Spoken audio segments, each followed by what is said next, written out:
अस्सलाम वालेकुम। साक्षी खबर में आपका इस्तकबाल है। आज 15 रबीउल सानी है। सबसे पहले सुनते हैं हदीस शरीफ। बिस्मिल्लाहिर्रहमानिर्रहीम। हुज़ूर अकरम सल्लल्लाहु अलैहि वसल्लम ने इरशाद फरमाया कि जिस चीज़ में तुम्हें शक हो उसको छोड़कर वो चीज़ इख्तियार करो जिसमें शक न हो। बेशक सच्चाई इत्मीनान का बास है और झूठ शक पैदा करता है। दिल्ली में असेंबली इंतखाबात के लिए इंतखाबी मुहिम आज खत्म हो गई। मुहिम के आखिरी वक्त तक 3 बड़ी जमातें कांग्रेस, बीजेपी और आम आदमी पार्टी ने वोटरों को लुभाने के लिए कोई कसर नहीं छोड़ी। दिल्ली के 17 असेंबली नशिस्तों के लिए 7 फरवरी को पोलिंग होगी। मुख्तलिफ सर्वे में आम आदमी पार्टी और बीजेपी ने अपनी अपनी कामयाबी के दावे किए हैं।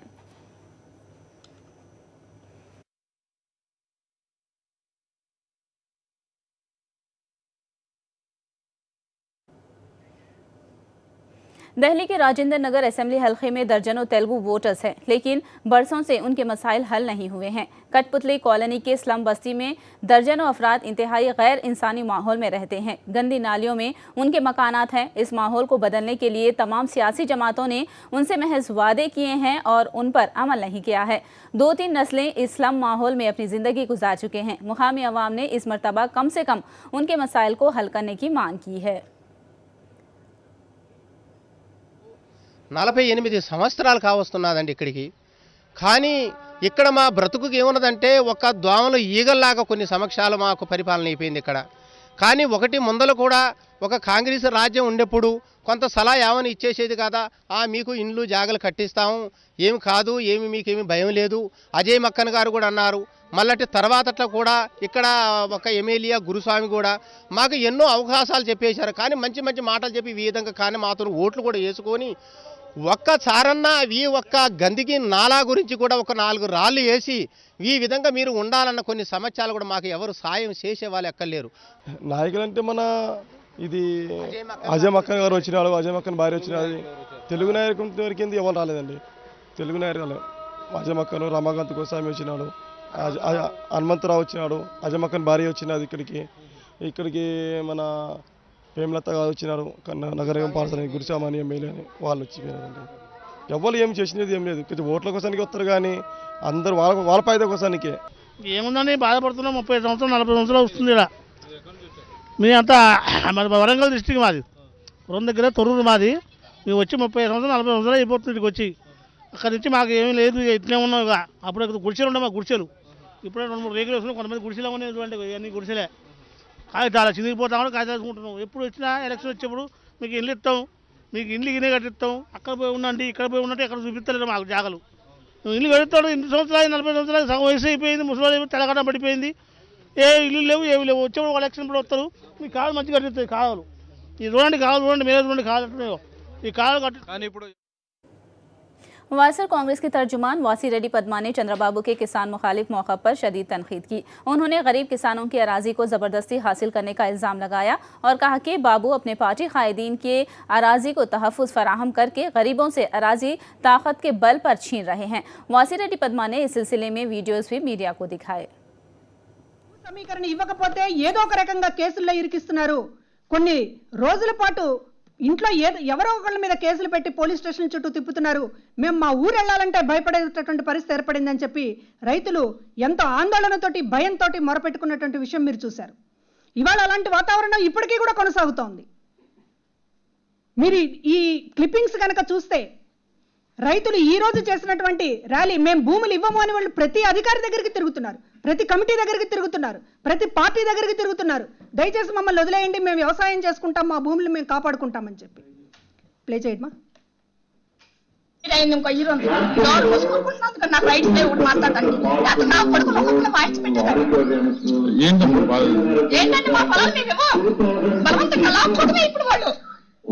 మరి వచ్చారు వెళ్ళి మీరు మాట్లాడచ్చు కదా. ప్రయోజనం లేదండి.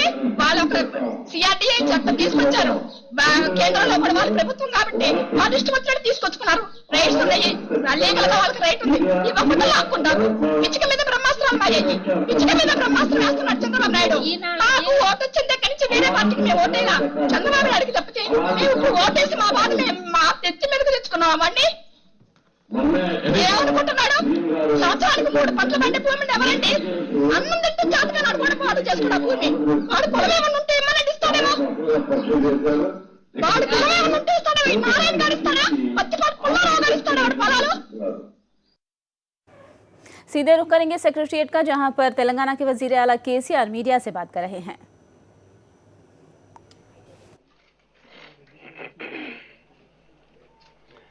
తెలంగాణ రాష్ట్రం ఆవిర్భవించిన తర్వాత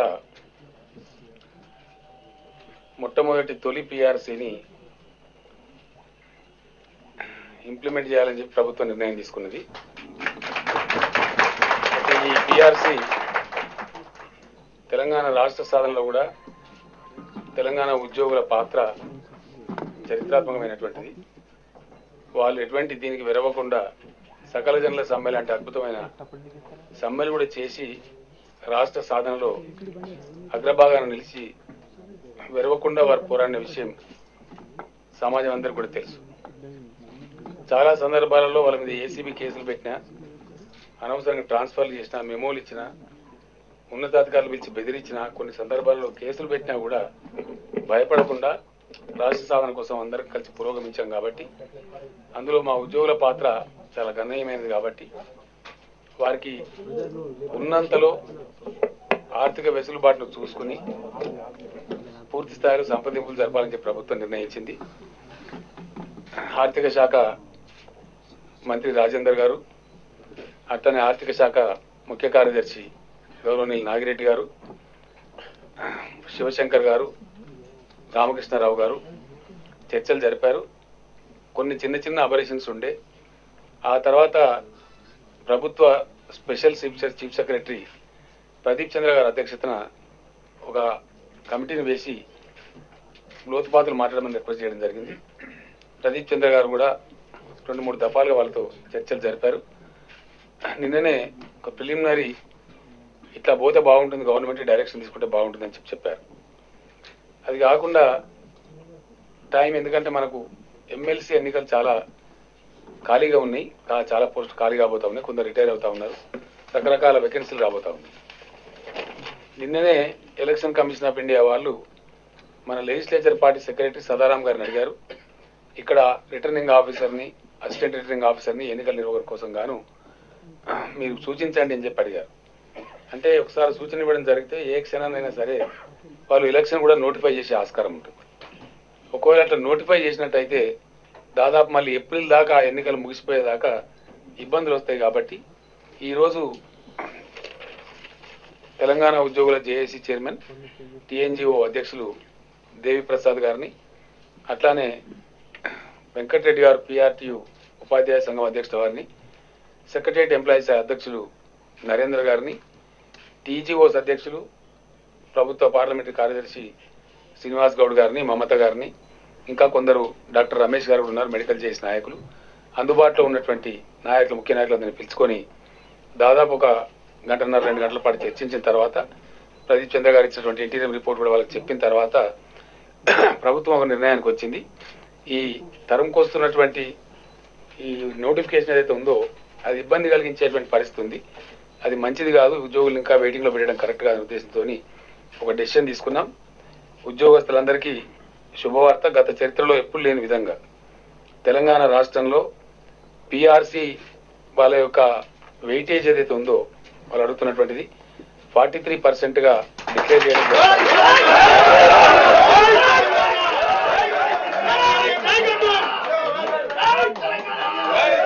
43% పిఆర్సీ ఇవ్వడం జరుగుతుంది. ఇది అమలు తెలంగాణ రాష్ట్రం ఆవిర్భవించినప్పటి 2 జూన్ నుంచి ముందుకు వస్తుంది. ఈ అరియర్స్ ఏవైతే ఉన్నాయో 2 జూన్ నుంచి చెల్లాల్సినటువంటి అరియర్స్ ఏవైతే ఉంటాయో ఉద్యోగుల యొక్క జీపీఎఫ్లో దాన్ని జమ చేయడం జరుగుతుంది. మెచ్యూరిటీలో దాని వాళ్ళు మంచి 8.5% ఇంట్రెస్ట్ కూడా అక్కడ వస్తుంది. కాబట్టి మా ఉద్యోగులకు లాభం జరుగుతున్న ఉద్దేశంతో జీపీఎఫ్లో జమ చేసి వాళ్లకు లాభం చేయాలని చెప్పి నిర్ణయించడం జరిగింది. దీని అమలు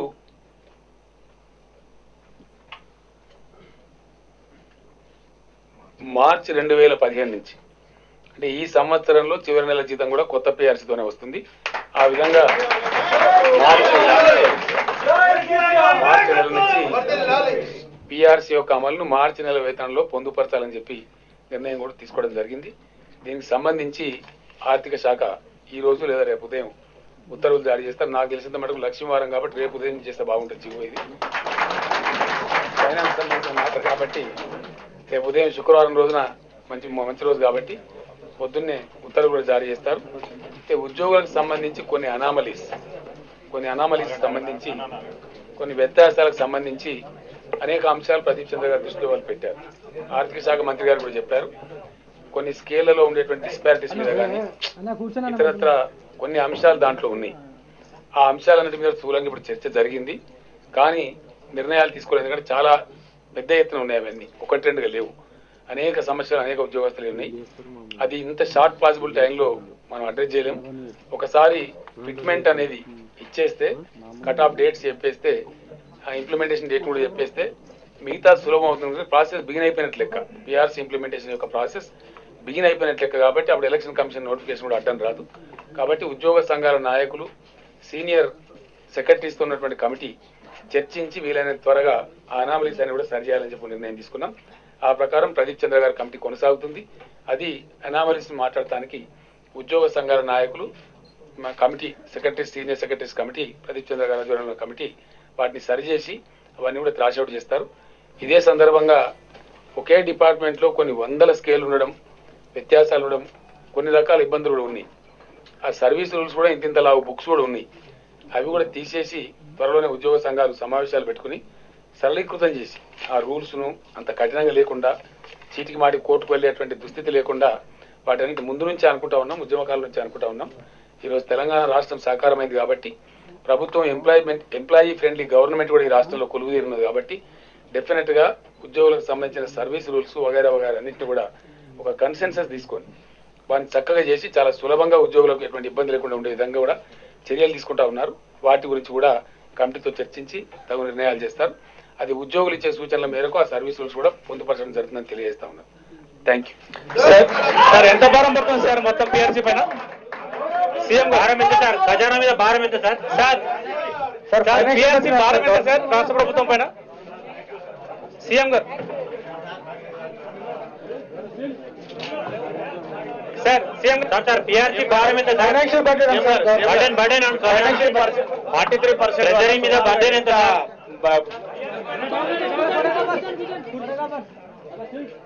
సార్ అట్లా ఢిల్లీ టూర్ గురించి సార్ ఈ 43% వల్ల ప్రభుత్వం పైన ఎంత భారం పడుతుంది సుమారుగా? Sir contract and out source employees గురించి ఏం ఆలోచించారు? నేనేమంటున్నా అంటే పిఆర్సీ ఇంప్లిమెంటేషన్ గురించి ये था सेक्रेटरीट से live telecast. High power committee से तेलंगाना के वजीर आला ने इजलास मुनाकिद किया था। और अब आगे बढ़ेंगे। 10 कम्युनिस्ट पार्टियों पर मुश्तमिल वफ्द ने राजभवन में रियासती गवर्नर ESL नरसिम्हन से मुलाकात की। एरागड्डा में मौजूद चेस्ट अस्पताल की मुंतकिली पर रोक लगाने का गवर्नर से मुतालबा किया। वफ्द ने गवर्नर से फरियाद की कि मौजूदा चेस्ट अस्पताल को हैदराबाद में बरकरार रखते हुए गांधी और उस्मानिया अस्पताल की तर्ज पर तरक्की दें। వామపక్ష కమ్యూనిస్ట్ పార్టీలు 10 కలిసి గవర్నర్ గారిని కలవడం జరిగింది. ఇది అనేక కోణాల్లో ప్రజా వ్యతిరేకమైన నిర్ణయంగా మేము వారికి వివరించాం. ఒకటి, సెక్యులర్ విలువలు కలిగినటువంటి సెక్యులర్ రాజ్యాంగం కలిగినటువంటి భారతదేశంలో అంతర్భాగమైన తెలంగాణ రాష్ట్రంలో సెక్యులర్ విలువలకు విరుద్ధంగా వాస్తు ప్రకారంగా సెక్రటేరియట్ను మార్చాలని నిర్ణయం తీసుకోవడం సరైనది కాదు. అట్లాగే వైద్యపరంగా గాంధీ హాస్పిటల్, నిమ్స్ హాస్పిటల్ ఎంతో ఒత్తిడికి గురవుతున్నటువంటి రోగులు ఎక్కువగా భరించాల్సి వస్తున్నటువంటి పరిస్థితుల్లో మరొక కేంద్రంగా చెస్ట్ అండ్ జనరల్ హాస్పిటల్గా అక్కడ ఒక రిఫరల్ హాస్పిటల్గా వైద్య కేంద్రాన్ని అభివృద్ధి చేసేదానికి అవకాశం ఉంది. అట్లాంటి కేంద్రాన్ని షిఫ్ట్ చేయడానికి నిర్ణయం తీసుకోవడం సరైనది కాదు. ఇంత ఎక్కువ జనాభా ఉన్నటువంటి హైదరాబాద్ సిటీలో ఉన్న ప్రజానీకానికి ఇది నష్టదాయకం అని చెప్పి గవర్నర్ గారికి వివరించడం జరిగింది. ఆయన తప్పనిసరిగా ప్రభుత్వంతో చర్చిస్తామని, అవసరమైన చర్యలు తీసుకుంటామని చెప్పి హామీ ఇచ్చారు. సంగారెడ్డి నుంచి సికింద్రాబాద్ దాకా ఒక్క ఆసుపత్రి కూడా లేదు. అంటే ఇలాంటి మరి మంచి ఆసుపత్రిగా ఇంకా దాన్ని తీర్చిద్దాల. 62 ఎకరాలు ఉంది. అక్కడ మంచిగా HIU ఉంది, ఇంకా ఇతర ఆర్థోపెడిక్ ఉన్నది, సైడ్బు ఉంది. ఇట్లాంటి అన్నిటికి సంబంధించి కూడా వెంటిలేటర్స్ 6 ఉన్నాయి. దీన్ని బాగా అభివృద్ధి చేయడానికి అవకాశం ఉంది. అధునాతనమైన ఈనాటి శాస్త్ర సాంకేతిక పరిజ్ఞానం వెలువరిసిన తరుణాన్ని పురస్కరించుకొని మరింత అధునాతం చేయాల్సినటువంటి అవకాశాలను విరోధకాలు ఇచ్చేసి మొత్తమే దాన్ని షిఫ్ట్ చేసేదానికి నిర్ణయం తీసుకోవడం ఇది బాధ్యత రాహిత్యం ఉంటుంది. మేము తీవ్రంగా ఖండిస్తున్నాం. అలాగే మరి మళ్ళీ సెక్రటరీని తీసుకొచ్చి ఇక్కడ పెడతాడడం అయితే ఇంకా అబాధ్యతగా ఉన్నది. అందుకని దీన్ని మేము తీవ్రంగా ఖండిస్తున్నాం. ఇప్పటికైనా కేసీఆర్ మనసు మార్చుకోవాలా, ఆలోచన మార్చుకోవాలా, ప్రజల అభిష్టాన్ని గుర్తించాలా, గౌరవించాలా. అందుకని ఇక్కడ आंध्र प्रदेश के बरखी सारिफिन पर इजाफी चार्ज का बोझ डालने के लिए तैयारी की जा रही है। बरखी चार्जेस में इजाफे के लिए डिस्कैम ने आंध्र प्रदेश बरखी रेगुलेटरी कमेटी को सिफारिशात पेश कर दी हैं, जिसके सबब एपी के बरखी सारिफिन पर नया बोझ यकीनी समझा जा रहा है। कम से कम 10 तक 30% चार्जेस में इजाफा होने का इम्कान जाहिर किया जा रहा है।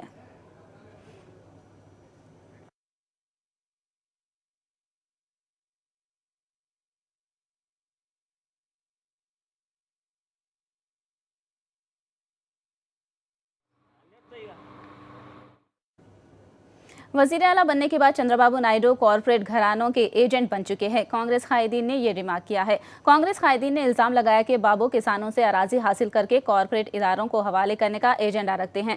मुलाजिमीन के लिए पीआरसी पर अमल करने से बाबू गुरेज कर रहे हैं। एपी तंजीम जदीद बिल के हवाले से मरकज से एपी को आने वाले फंड के लिए मरकज पर बाबू दबाव बनाने से गुरेज कर रहे हैं। साबिक वजीर शैलजा नाथ, के मुरली और सुधाकर बाबू ने तेलुगु देशम हुकूमत के खिलाफ कांग्रेस की जानिब से अवाम के 1 करोड़ दस्तखत लेकर मरकज पर दबाव बनाने का ऐलान किया है। ఉత్తరాంధ్రకు ప్రత్యేకమైన ప్యాకేజెస్ని అలాగే రాష్ట్రం మొత్తానికి ఒక ప్రత్యేక స్పెషల్ స్టేటస్ని ఇవ్వడానికి విఫలమైంది, తప్పించుకునే విధంగా ప్రవర్తిస్తూ ఉంది. రాష్ట్ర ప్రభుత్వం ఉదాసీనతకు వ్యతిరేకంగా కళ్ళు తెరిపించాల్సిన అవసరం వచ్చింది ఈ రోజున. కాబట్టి కాంగ్రెస్ పార్టీ మొట్టమొదట ప్రజల్లోకి వెళ్ళడానికి 1 కోటి సంతకాల ఉద్యమాన్ని చేపడతా ఉంది. పోలవరంలో సముద్రంలో కలిసిపోయే నీళ్లు ఆపడితే, ఆ మిగులు జలాల్లో 40-50 టీఎంసీలు రాయలసీమకు అనంతపురం తరలించబడితే కనీసం ఒక పంట తాగే నీళ్లు వచ్చే అవకాశం ఉంది మాకు. కాబట్టి ఇవన్నిటి కూడా కాంగ్రెస్ పార్టీ ప్రభుత్వం ఆ రోజు చేసింది చట్ట ప్రకారం. కనుక చట్టంలో ఉన్న అంశాలను అమలు చేయమని 6వ తారీఖున పోలవరం నుండి కార్యక్రమం మొదలు పెడతా ఉన్నాం. ఈరోజు ఉద్యోగులకి పిఆర్సీ ఇవ్వబడుతుందని ఈరోజు మన ఖజానా ఖాళీ అని, లేకపోతే మనకి ట్యాక్సెస్ లేవని, లేకపోతే మనకి ఇబ్బంది అని చెప్పడం జరుగుతుంది. ఇది నిజంగా దురదృష్టకరం. నిరుద్యోగులు అందరూ కూడా గుర్తిస్తామని చెప్పారు. ఇప్పటికే जामिया निज़ामिया की सदी तकारीब के सिलसिले में आज इस्लामी यूनिवर्सिटी के इहाते में मीडिया कॉन्फ्रेंस का इनेकाद हुआ। शेखुल जामिया निज़ामिया मुफ्ती खलील अहमद और मजलिस के सदर असदुद्दीन अवैसी ने मीडिया से बात करते हुए जामिया निज़ामिया की सदी तकारीब के प्रोग्रामों का ऐलान किया और बानी जामिया निज़ामिया हज़रत मोहम्मद अनवारुल्लाह फारूकी की हमा पहलू खिदमात को खिराज पेश किया। जामिया निज़ामिया की सदी तकारीब के सिलसिले में 14 फरवरी को अरबी सेमिनार उर्दू मस्कन खिलवत में मुनक़िद होगा, जबकि 15 फरवरी को इंदिरा प्रियदर्शनी ऑडिटोरियम में उर्दू और अंग्रेज़ी सेमिनार का इनेकाद होगा। मुफ्ती खलील अहमद ने बताया कि 20 मार्च को जलसा-ए-आम होगा, 21 मार्च को उर्स होगा और 22 मार्च को नातिया मुशायरा होगा। सदी तकारीब मनाने का हमारा मकसद सिर्फ जलसे कर लेना और सिर्फ एक धूमधाम और एक हंगामा करना ये हरगिज़ नहीं है। इससे कोई दुनिया का फ़ायदा है ना दीन का फ़ायदा है, बल्कि इसके ज़रिए हमारा मकसद ये है कि हज़रत शेखुल इस्लाम का जो मिशन है, वो आपका मिशन क्या है? आपका मिशन यही है कि इल्म की रोशनी फैलाओ। आपका मिशन यही है कि इल्म की रोशनी फैलाओ। उस मिशन को आगे बढ़ाने के लिए हमने ये एहतमाम किया है और आपका ये नज़रिया, ये मिशन, ये आपका मकसद फैलता जाए। चुनाचे ये आज से 16-17 साल पहले 125 साल जो जश्न मनाया गया, उसमें भी हमारा मकसद यही था कि यहाँ पर जो है एक इदारे क़ायम हों। तो उसी मुनासिबत से लड़कियों के तालीम के इदारे क़ायम किए गए जो अजला में भी काम कर रहे हैं और आज जामिया की 254 शाखें कर्नाटक, महाराष्ट्र, आंध्रा, तेलंगाना में काम कर रही हैं, जिसमें 30,000 के करीब तलबा तालीम पा रहे हैं। और बाज़ हमारे जो शाखें हैं वो पूरी सहूलतों के साथ कि बच्चों को रहने, खाने, पीने और पढ़ने की पूरी मुकम्मल सहूलतों के साथ वो काम कर रहे हैं। लड़कियों की मजलिस के सदर असदुद्दीन अवैसी ने कहा कि समाजी बुराइयों और गुर्बत के खिलाफ असल जिहाद करने की ज़रूरत है। असद अवैसी जामी निज़ामिया में मीडिया से खिताब कर रहे थे। कोई भी कानून नहीं तोड़ सकते आप मुल्क का, और अगर किसी को जिहाद के बारे में मालूम होने का है, ये उलमा से आके बैठिए। नौजवान जो है कंप्यूटर गूगल जाके जिहाद देखे तो खाली हाफिज सईद नज़र आता हूँ, जो सबसे बड़ा दुश्मन है हिंदुस्तान का। तो जिहाद के माने समझना, उलमाओं के पैरों के पास बैठ के सीखना जिहाद क्या है। और बेहतरीन जिहाद ये है कि हिंदुस्तान के पढ़े लिखे मुसलमान अपने सफ़ों से गुर्बत का ख़ात्मा करने के लिए अपना वक्त दें। वहाँ जाने की अगर कुछ सोच रहे वहाँ क्यों जाते, आप अपने महल्ले में देखो कितने बुराइयाँ हैं, उसका ख़ात्मा करो आप, वो बेहतरीन जिहाद है। नफ्स से जिहाद करना जिहाद अकबर फरमाए रसूलुल्लाह सल्लल्लाहु अलैहि वसल्लम। तो उसका है, उसकी ज़िम्मेदारी समझने की ज़रूरत है। और वो IS खवारिज हैं, ये पूरा मुत्तफ़िक़ा है। पूरे जितने उलमाए कराम हैं, खुद सऊदी उलमा भी फरमा दिए कि खवारिज हैं वो लोग। हैदराबाद में वाक़ई दिलकुशा गेस्ट हाउस में रियासती वज़ीर इंदिरा किरण रेड्डी ने मरकज़ी वज़ीर बंडारू दत्तात्रेय से मुलाकात की। इस मौके पर रियासत में मकानों की तामीर, मुश्किलों और बीड़ी मजदूरों से मुताल्लिक़ मामलात पर तबादिले ख़याल किया।